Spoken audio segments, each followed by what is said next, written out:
নমস্কার, WB home টিচিংয়ে সবাইকে স্বাগত। আজ আমি পড়াবো সপ্তম শ্রেণীর বাংলা বইয়ের পাগলা গণেশ গল্পটি। গল্পটি সারসংক্ষেপটা আজকে আমি তোমাদেরকে বলে শোনাবো। পাগলা গণেশ গল্পটি লিখেছেন শীর্ষেন্দু মুখোপাধ্যায়। গল্পটি একটা কাল্পনিক গল্প। এই গল্পটিতে বলা হয়েছে যে পৃথিবীতে আগামী 1 থেকে 2000 বছর পর কীরকম সভ্যতা হতে পারে। দিনের পর দিন বিজ্ঞানের এত প্রচলনের জন্য কিন্তু এমন একটা পর্যায়ে এসে যাবে যেখানে বিজ্ঞান ছাড়া আর কিছুই আমরা দেখতে পাবো না। এই গল্পের একটা চরিত্রের নাম হলো গণেশ। এই সালটি ছিল 3589 খ্রিস্টাব্দ, মানে আজ থেকে প্রায় 1500 বছর পর। তখন সভ্যতারা কেমন ছিল?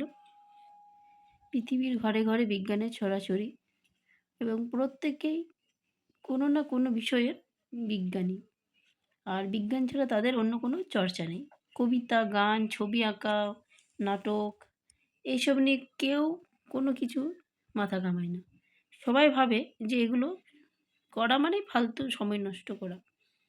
এই কবিতা লেখা বা ছবি আঁকা এগুলো সময় নষ্ট করার কাজ, কোনো খেলাধুলাও হয় না। সবাই বিজ্ঞান নিয়ে মেতে উঠেছে। খেলাধুলা, বিশ্বকাপ বা ফুটবল খেলা, সব খেলাই বন্ধ হয়ে গেছে। পূর্ণিমার চাঁদ দেখলে বা কোকিলের ডাক শুনলে কেউ আর কোনো প্রতিক্রিয়া দেখায় না। গোলাপ ফুলের সৌন্দর্যের প্রতি তাদের কোনো আগ্রহ নেই, বরং ফুলটা কেন এত সুন্দর সেটার বিষয়ে সবাই অ্যানালাইসিস করে। দয়া, মায়া, করুণা ইত্যাদি শব্দগুলো তাদের কাছে তখন বিলুপ্ত ধরনের, মানে ওরা ওই সম্পর্ক, দয়া, মায়া এই শব্দগুলো সম্পর্কে কিছু জানেই না। কিন্তু এই এত কিছুর বাইরেও, মানে এই সব সভ্যতার বাইরে একজন মানুষ ছিলেন, তিনি হলেন গণেশ, পাগলা গণেশ। তার বয়স 200 বছর। তিনি নাকি মৃত্যুঞ্জয়ী টনিক খেয়ে তার মৃত্যুটাকে বন্ধ করে দিয়েছে, তাই তার মৃত্যু হয় না। তিনি আবার কবিতা লিখতে ভালোবাসেন, কিন্তু এই সভ্যতায় তো, এই সমাজে তো তার সেটা সম্ভব হয় না, কোথাও তো নির্জন জায়গা নেই। তাই তিনি কি করলেন, হিমালয়ে গিয়ে একটা নির্জন জায়গা খুঁজে সেখানে কবিতা লিখতে শুরু করলেন। সেখানে একটা গিরিগুহাতে তিনি আশ্রয় নিয়েছিলেন। তাই সেখানে যখন কবিতা লিখতেন, তিনি আবার কি করতেন, কবিতাগুলো লিখে লিখে বাতাসে ভাসিয়ে দিতেন এবং তিনি মনে করতেন যে কেউ না কেউ এই কবিতাগুলো নিশ্চয়ই পড়বে এবং কারোর যদি এসবের বিষয়ে কোনো আগ্রহ থাকে তাহলে অবশ্য তারাও কবিতা লিখতে শুরু করবে। এরপর দিনের পর দিন এভাবে কবিতা লিখে লিখে পৃষ্ঠাগুলি একের পর এক উড়িয়ে দিতে থাকে। এরপরে কি হয়, অনেকেই এই পৃষ্ঠায় যে কবিতা পড়ে, পৃষ্ঠায় লেখা যে কবিতাগুলো সেগুলো পড়ে অনেকের লোকজনের আগ্রহ জাগে।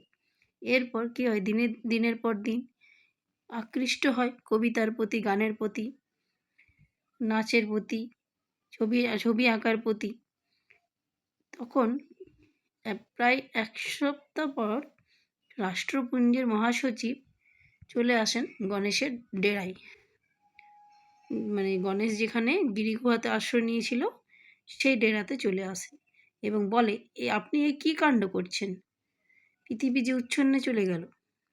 এখনকার মানুষ এবার গান গাইতে লেগেছে, আবার কবিতা করছে, হিজিবিজি ছবিও আঁকছে। এইসব কথা শুনে গণেশ তখন মনে মনে ভেবে নিল যে যাক, দুনিয়াটা তাহলে এবারে বেঁচে যাবে, আর ভয় নেই, মানুষ এবার সাহিত্যের জগতে ফিরে এসেছে, আর বিজ্ঞানের যন্ত্রের মধ্যে আটকে নেই।